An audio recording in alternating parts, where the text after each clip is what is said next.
অস্তিত্বৰ সংকটত বৰাক উপত্যকাত বসবাস কৰি অহা কোচ ৰাজবংশীসকল। কাছাৰৰ 9খন গাঁৱত বসবাস কৰা প্ৰায় 10,000 লোকৰ এটা অংশই আজিও নিজকে ধ্যান বা ৰাজবংশী বুলি পৰিচয় দি আহিছে, যদিও চৰকাৰী কাগজ-পত্ৰত তেওঁলোক কোচ হিচাপে পঞ্জীয়নভুক্ত। ভৌগোলিক আৰু ৰাজনৈতিকভাৱে বিচ্ছিন্ন হোৱা এই জনগোষ্ঠীটোৱে আজি নিজৰ অস্তিত্ব ৰক্ষাৰ সংগ্ৰাম কৰি আছে। একচুৱেলি কোচ ৰাজবংশী আমাৰ কাছাৰৰ 9টা ভিলেজত সিহঁতৰ বসবাস, নিয়াৰলি 10,000 সিহঁতৰ পপুলেশ্যন। আমি ইতিহাসৰ যদি শৰণ লওঁ তেতিয়াহ'লে আমি দেখিবলৈ পাওঁ যে 16th centuryত চিলাৰায়ৰ নেতৃত্বত সিহঁতে ইয়াত আহিছিলে। কাছাৰত কোচ ৰাজবংশীসকলৰ গাঁওকেইখন হ'ল লাৰছিংপাৰ, ঝাপিৰবন্দ, নাৰায়ণপুৰ, থালিগ্ৰাম, হৰিনগৰ, লাৱক, দীঘলী, লক্ষীচৰা আৰু লেবুৰবন্দ। বৰাকৰ কোচ ৰাজবংশীসকলে বাংলা বুজিব পাৰিলেও দৈনন্দিন জীৱনত অসমীয়া ভাষাকেই প্ৰাধান্য দি আহিছে। তেওঁলোকে নিজৰ প্ৰচেষ্টাৰে গাঁৱত নিৰ্মাণ কৰিছে বৰনামঘৰ।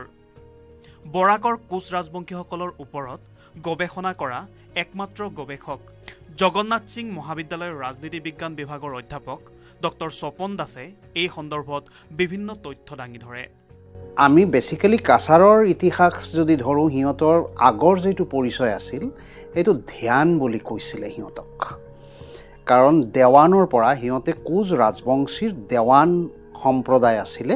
সেইটো লোকেল আমাৰ ফেচনেটিং যিটো টাৰ্মছ উচ্চাৰণৰ কাৰণে সেইটো লাষ্টত ধ্যানী হৈ গৈছিলে। এতিয়া সিহঁতে যি 9টা ভিলেজত আছে, লাৰছিংপাৰ আৰু লেবুৰবন্দ, এনেকুৱা 9টা ভিলেজত আছে, আমি যিটো ৰিচাৰ্চ কৰি পালোঁ। কিন্তু সিহঁতৰ এছিমিলেশ্যন আৰু পপুলেশ্যন এই দুটা ক্ষেত্ৰত সিহঁতৰ এটা নিজৰ পৰিচয়টো লোপ পাই আছে, সিহঁতে ভাবি আছে। সেইকাৰণে সিহঁতে মেইনলেণ্ডৰ কোচবিহাৰ যিটো সিহঁতৰ লগত আকৌ সম্পৰ্কটো স্থাপন কৰাৰ কাৰণে সিহঁতে আকৌ ৰাজবংশী মানে ব্লাড অফ দ্য কিং, এই সিহঁতৰ যে আগৰ যিটো ঐতিহ্য সেইটো ৰিলকেট কৰাৰ কাৰণে সিহঁতে আকৌ ৰাজবংশী হিচাপে লিখি আছে। কাছাৰৰ 9খন গাঁও মিলাই সৰ্বমুঠ 10,000 কোচ ৰাজবংশী লোক আছে। জিলাখনৰ 3টা বিধানসভা সমষ্টিত সিঁচৰতি হৈ আছে এইসকল লোক। কোচ ৰাজবংশীসকলৰ পূৰ্বপুৰুষসকল কোচ ৰজা চিলাৰায়ৰ সেনাবাহিনীৰ সদস্য হিচাপে বৰাকত নিযুক্ত হৈছিল। ডিমাছাৰ ৰাজত্বৰ সময়ত বহুতেই উভতি গ'ল যদিও কিছুমান সৈন্য ৰৈ গ'ল। বৰাকৰ কোচ ৰাজবংশীসকলৰ নিজস্ব ভাষা সাহিত্য বিলুপ্ত হৈ গৈছে। বৰাকৰ প্ৰাচীন বাসিন্দা হোৱা স্বত্তেও তেওঁলোকে পোৱা নাই মৰ্যাদা। এই সম্প্ৰদায়ৰ বহুতেই সম্পূৰ্ণ কৃষিক্ষেত্ৰৰ ওপৰত নিৰ্ভৰশীল। খেতি কৰাই তেওঁলোকৰ মূল জীৱিকা। ইপিনে নিজৰ অস্তিত্ব জীয়াই ৰাখিবলৈ পশ্চিমবংগৰ কোচবিহাৰৰ কোচসকলৰ মূল সোঁতৰ সৈতে সম্পৰ্ক ৰাখিবলৈ বিচাৰে তেওঁলোকে। এই লোকসকলে পূজা অৰ্চনাত মণিপুৰী পুৰোহিতৰ দ্বাৰা কৰে। বিবাহৰ ক্ষেত্ৰতো দেখা গৈছে কেৱল নিজৰ সীমিত গোষ্ঠীৰ মাজতেই বিবাহ সম্পন্ন হয়। বৰ্তমান এই সম্প্ৰদায়ৰ সাংস্কৃতিক পৰিচয় আৰু অস্তিত্ব ৰক্ষাৰ লগতে অৰ্থনৈতিক উন্নয়ন এক গুৰুত্বপূৰ্ণ প্ৰশ্ন হৈ উঠিছে। ইতিহাসৰ সোঁতত বিলুপ্ত হ'বলৈ ধৰা এই জনগোষ্ঠীৰ পুনৰুজ্জীৱনৰ বাবে সময় আহি পৰিছে।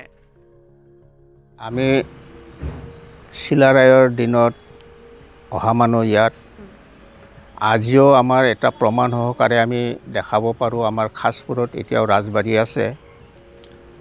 ইয়াত থকাৰ পিছত এই ৰজাৰ আমলতটো আমিতো নাই। কছাৰী ৰজা লক্ষীচন্দ্ৰ না কৃষ্ণচন্দ্ৰ আছিল, ইয়াক সিও ৰাজ পৰিবাৰৰ মানুহ, ৰজাৰে পুতেক ৰাজকুমাৰ, তাক মানে ইয়াত আনি আমি ঘৰ জোৱাই হিচাপে ইয়াক অনা হৈছিল। সেই তাৰে পৰা আমি কছাৰীৰ লগত আমাৰ একে হৈ পৰিছোঁ। সিহঁতৰ পপুলেশ্যন কম থকাৰ কাৰণে এটা সিহঁতৰ বিপদৰ সন্মুখীন হৈছে আৰু আইডেণ্টিটি ক্ৰাইচিছ যদি কওঁ পলিটিকেলি সিহঁতৰ ভোট বেংক হ'ব পৰা নাই কাৰণ বিভিন্ন এছেম্বলি যিটো ছেগমেণ্ট আছে সিহঁতে স্কেটাৰ্ড হৈ আছে এই 9টা ভিলেজ কিন্তু এটা ছেগমেণ্টত নহয় সেইকাৰণে পলিটিকেলিও সিহঁতে উইক এটা পজিশ্যনত আহি গৈছে আৰু সিহঁতৰ জনসংখ্যা কমাৰ আৰু এটা কাৰণ হ'ল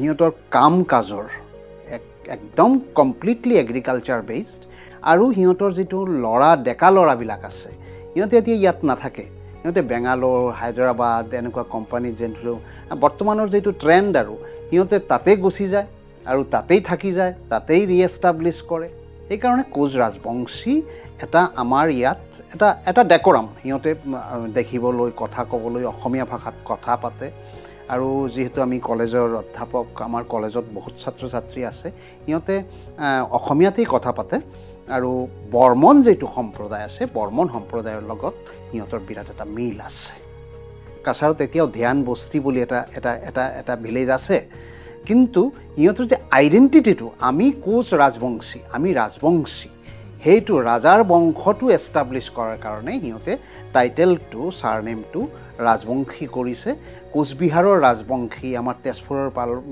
ব্ৰহ্মপুত্ৰ উপত্যকাত যিবিলাক মানুহ আছে কোচ ৰাজবংশী সিহঁতৰ লগত ৰিএষ্টাব্লিছ কৰাৰ কাৰণে আইডেণ্টিটিটো ৰিএষ্টাব্লিছ কৰাৰ কাৰণে কৰিছে কিন্তু পাৰ্মানেণ্টলি সিহঁতে ইয়াত ছেটেল হৈ গৈছে সেইটো একদম খাটাং